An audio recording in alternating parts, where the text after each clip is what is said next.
Bosses are the toughest enemies that you'll encounter in video games, and they're usually massive, armed with deadly weapons, and worst of all, rude.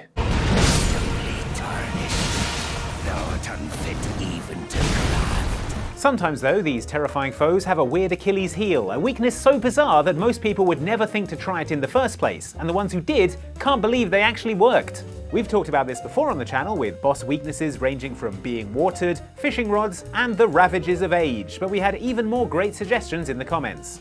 So here are our favourites from your suggestions for tough bosses with weird weaknesses that we exploited ruthlessly. Enjoy, and beware spoilers ahead for the following games.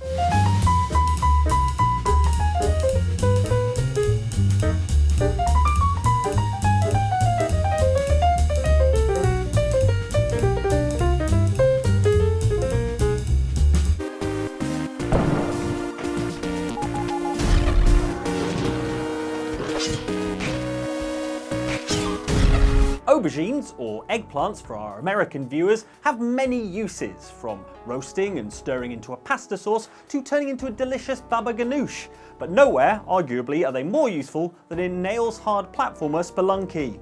It's not easy to get an eggplant in Spelunky. You need to take a mystery box to a sacrificial altar, but once you've done that, you're rewarded with an aubergine of your very own, plus some odd new background music to enjoy. However, eggplants, by their very nature, are fragile items. If you do anything other than set them gently down, for example, throwing them or dropping them down holes, they will smash and you'll have lost the eggplants. But gain some baba ganoush, so it's not all bad. As you can imagine, it's an enormous hassle to carry one of these purple bastards through the entire game, but if you do, you're in for a treat, because it turns out that eggplants are the weird weakness of the game's final boss, King Yama. Usually, King Yama is a formidable foe. He's easily the largest enemy you encounter in the game, is surrounded by other enemies and mini-bosses, and has loads of deadly attacks that wreck up the cave he's in and you in equal measure. If you've managed to carry an aubergine all the way here though, you can just lob that at King Yama, at which point he turns into a giant sweating eggplant man. This eggplant Yama only has 2 hit points, one of which was removed by the vegetable smacking into his head, and he's unable to do anything other than sit there and perspire furiously, so you can just wander up to him and easily kill him right in his sweating eggplant face. Sidebar, if anyone ever texts you the eggplant emoji and then the water drops emoji, this is what they're referring to. A lot of Spelunky fans out there, it turns out. Welcome to Gimble's Prosthetics and Medical Supplies. You're here about the missing Mr. McGee, am I right? Oh, yes, forgive me, my name is Gimble. Stanley Gimble. 2004 cult classic RPG Vampire the Masquerade Bloodlines casts you into the world of darkness as a fledgling lackey, roaming around Los Angeles, learning to control your vampire powers and how not to control your limbs while dancing.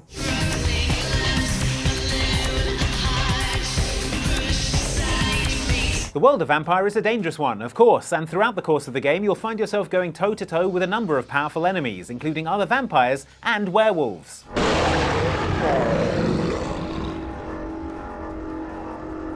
One of the earlier boss battles you'll encounter in the game is against a rogue prostheticist called Stanley Gimble, who runs what we can only assume is a reputable above-board prosthetics business out of a seedy alleyway in Santa Monica. Oh, you have such beautiful arms. I absolutely must have them. More red flags than a Switzerland home game. As you probably guessed, Gimble is a wrong'un who has kidnapped a couple of unlucky blokes and is keeping them locked up in his basement, where he's been patiently carving bits off them for several days now. One of them's dead already, but the other is still alive and keen to get out. Oh, hey, help! You gotta get me out of here, man! This guy's a freaking nut job! What usually follows is that Gimble bursts in through a back room door, taking you by surprise. What are you doing here? And then you have a boss fight with him where he is armed, lol, somewhat hilariously with a floppy, rubbery fake arm.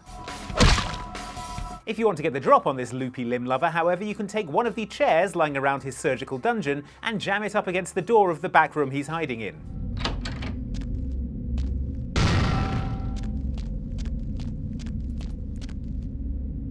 Then, when you go to free the prisoner, Gimble can't burst out and sneak attack you, and instead just sort of impotently bashes the door against the chair, unable to get out, while you casually tool up and activate your best vampire powers, totally at your leisure, before engaging him on your own terms.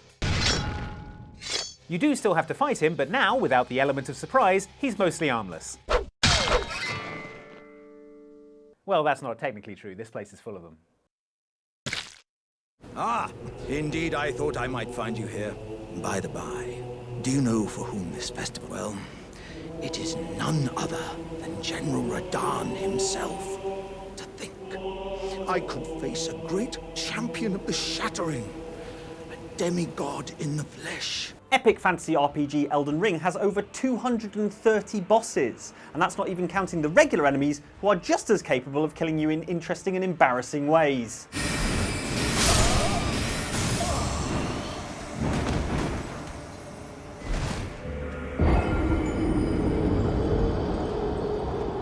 There are a few boss fights, however, that stand out as particularly epic and challenging, and they're generally the ones against the fearsome rulers of the vast decaying kingdom in which you find yourself, such as Godric the Grafted, Rennala, the Queen of the Full Moon, and the demigod Starscourge Radahn, a figure so imposing that it does nothing to dampen his terrifying image that he is riding around on a comically tiny horse called Leonard. Eaten from the inside by Melania's scarlet rot.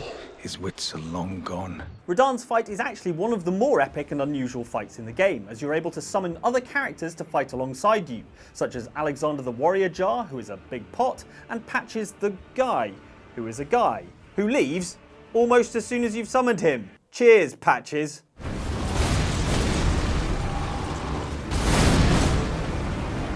Once you've got him down to about half health, however, Radahn takes off, presumably to complain to the ref about how he's one guy and you've got about 8 people on your side.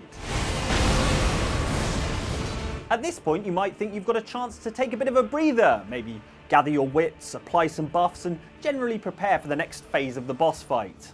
And if you're doing that instead of paying attention, then you're probably going to get killed, because that's the point at which Radahn comes screaming through the air as a giant flaming deadly meteor. Elden Ring, everybody.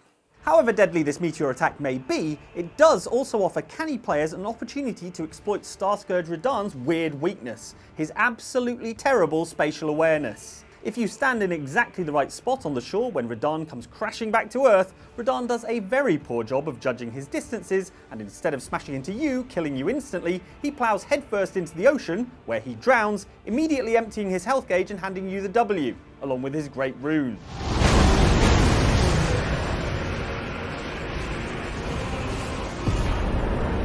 I guess it probably is quite hard to see out of that helmet.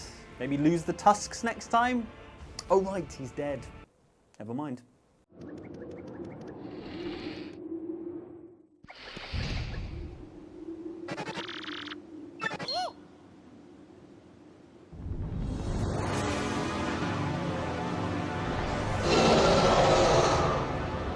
A lot of things are harder to do with an audience, like going to the bathroom or eating spaghetti. And you can add boss fights to that list, because every battle in GameCube classic Paper Mario: The Thousand-Year Door takes place in front of a cheering audience that paid for blood, and you don't get the sense that they much mind whose it is. It's particularly bad during your fight against the game's first major boss, a papercraft dragon named Hooktail, because she is able to gobble up members of the audience to restore her health, undoing all your good work so far. However, if you want to give yourself an unfair advantage of your own, Hooktail does have a weird weakness that you can exploit to make her a total pushover, and it's to do with crickets. No, you don't bash her head in with a cricket bat like in Shaun of the Dead, rather you need to find a badge inside Hooktail's own castle called Attack FXR. Equipping this badge makes Mario's attack make the sound of a cricket, which is apparently the only thing that Hooktail fears. Because of her extreme distaste for crickets, Hooktail's attack and defense are both lowered by 1 point every time Mario attacks her, as she struggles to fight the waves of nausea the sound is causing her. As such, this fight is now a breeze, which is great news for you, less so for Hooktail, who resorts to some pretty desperate stuff to try and get you to lay off. Okay, now I'm the one getting nauseous. You're undead too, aren't you? You be careful then.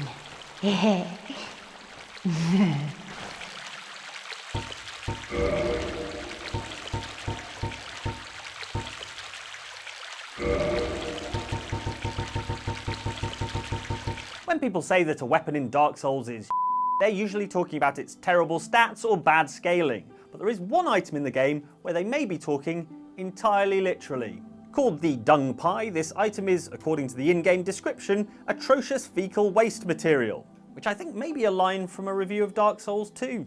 Although these dung pies seem like they might be useless on account of being a literal pile of feces, dung pies are actually surprisingly useful as a weapon because they inflict a toxic status effect on enemies that does damage over time, as anyone who's ever tried to use a toilet at a festival can tell you. Take, for example, the notorious Dark Souls boss, the Capra Demon.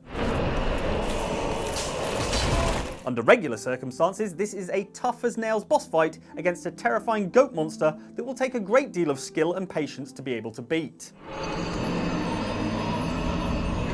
However, like many other enemies in the game, the Capra Demon has a weakness to the toxic status effect, and as such, he can be defeated by you throwing poop over the wall of his boss arena and then just hanging around outside until he gets so sick that he dies from it.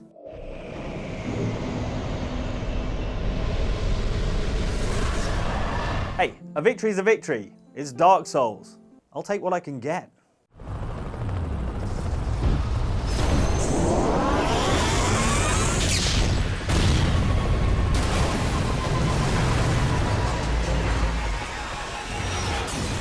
As you'd expect from a Hideo Kojima game, Metal Gear Solid 5 The Phantom Pain is full of iconic, memorable bosses. From the 24-meter battle mech to the woman who is in a bikini for real story reasons that Hideo Kojima doesn't have time to explain to you right now. Jeez.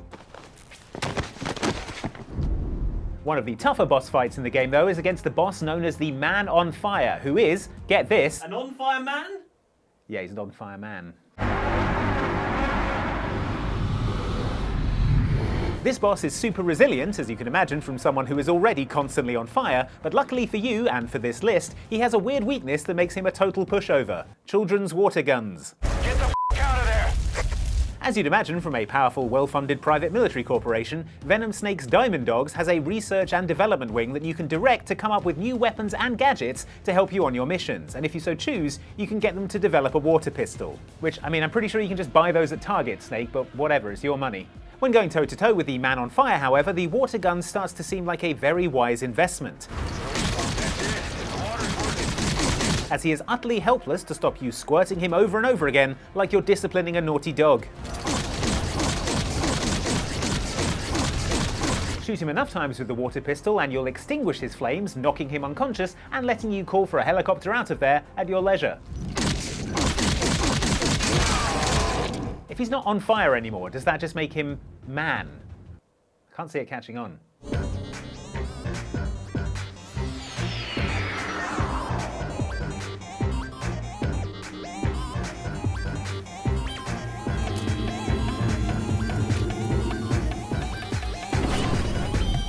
One of the best things about Legend of Zelda Breath of the Wild is that it gives you as much time as you like to explore and discover things, as there's no pressing time limit on your adventure. Link, you are our final hope. The fate of Hyrule rests with you. Yep, no urgent, time-sensitive deadlines I can think of. You must save her, my daughter. You turn that down, I'm trying to set a new record in shield surfing. While on your leisurely, relaxed quest, one thing you might find yourself spending a bunch of time on is shrines. Little self-contained mini-dungeons that give you a challenge to overcome, and each one contains a reward at the end when you are presented with a spirit orb by a wizened old monk mummy who's probably covered the whole thing in mummy dust. Thanks a lot. The Champion's Ballad DLC added a bunch of new shrines to the game, one of which had a surprise at the end. The monk mummy coming to life and beating your ass. Instead of just telepathically telling you good job and handing over your orb, this monk corpse, Masquerade, teleports you to a floating disc in the sky where the two of you throw down. You, armed with easily breakable weapons, him, armed with special moves from every boss fight in the game, the ability to vanish and produce clones of himself, giant spiked metal balls, and a huge eye laser. Masquerade is comfortably the most difficult boss in the entirety of Breath of the Wild, but thankfully for you, he does have one fatal weakness: his love for bendy yellow fruit. Throw down a bunch of bananas during the fight and Maz will stop whatever he's doing and make a beeline for these potassium-rich fruits, leaving him fully open to your attacks as he scarfs them down.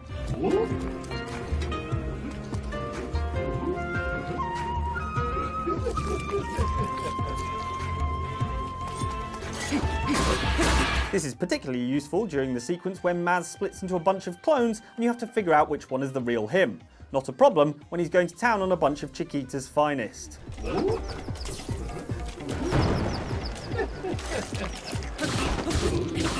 It only works during the first phase of the battle, and it does only work once, but still, it's pretty weird that this ancient supernatural monk will drop everything for a snack. Although to be fair, that is highly relatable.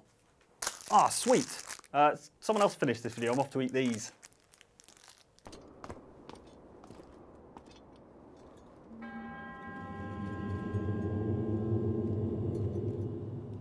Hey, thanks so much for watching this video about bosses with weird weaknesses that we exploited ruthlessly, because that's the kind of players we are, I guess. There's probably loads that we've missed though, so please do put them down in the comments below.